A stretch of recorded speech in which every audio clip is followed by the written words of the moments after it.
Au TGV trop cher, de moins en moins rentable et même incohérent, la Cour des comptes dénonce le grand gaspillage des lignes à grande vitesse. La France compte 230 gares TGV, un record en Europe.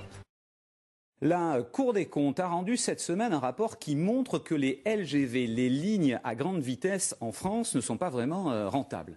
Selon les enquêteurs, elles coûtent finalement très cher aux contribuables. Et dans la région PACA, on parle depuis 20 ans de la fameuse LGV qui doit relier Nice, Toulon, Marseille et Paris. Ce n'est toujours qu'un projet qui s'appelle maintenant Ligne Nouvelle. En tout cas, les opposants se félicitent aujourd'hui de ce rapport qui peut-être va leur donner raison. Éric Ambrosini avec Gilles Guérin.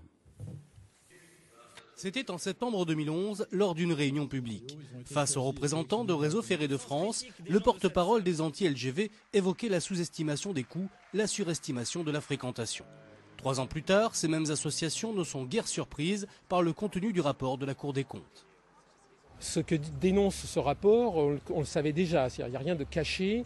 Les lignes LGV qui ont été construites précédemment ont toutes fonctionné, ont toutes été décidées selon les mêmes principes, c'est-à-dire surestimation du trafic, mais voire doublement du trafic prévisionnel. La Cour des comptes démontre que ces chiffres sont faux, que RFF a pris l'habitude de tricher. Ça nous soutient considérablement, ça permet de réveiller la conscience des gens en disant oui, effectivement, les associations ont raison, ce projet est une aberration. Ce rapport met en doute la pertinence de la grande vitesse, un modèle, je cite, à bout de souffle, dont le coût n'est plus soutenable. Selon RFF, la LGV PACA coûterait 12,5 milliards d'euros. Un chiffre sous-estimé, RFF n'a pas souhaité réagir. Quant aux pro-LGV, ce rapport n'entame en rien leur détermination.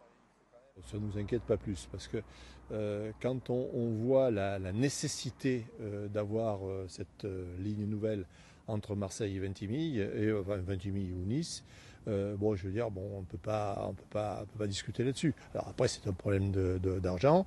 Bon, on va planifier un petit peu. Bon, ça s'arrête là. Hein. Mais il la faut parce que sinon, bon, dans 20 ans, on ne sait plus circuler sur la région.